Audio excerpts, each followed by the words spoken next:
In a quiet little town lived Ethan, a curious boy, and his playful dog, Max.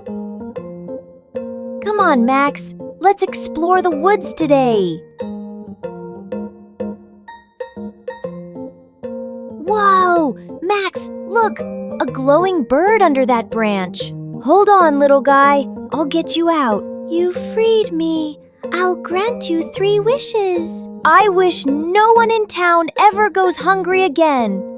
Fields filled with wheat, barns overflowed with food. My second wish, kindness for everyone. Suddenly, neighbors laughed and worked together happily. My last wish is for you to be free.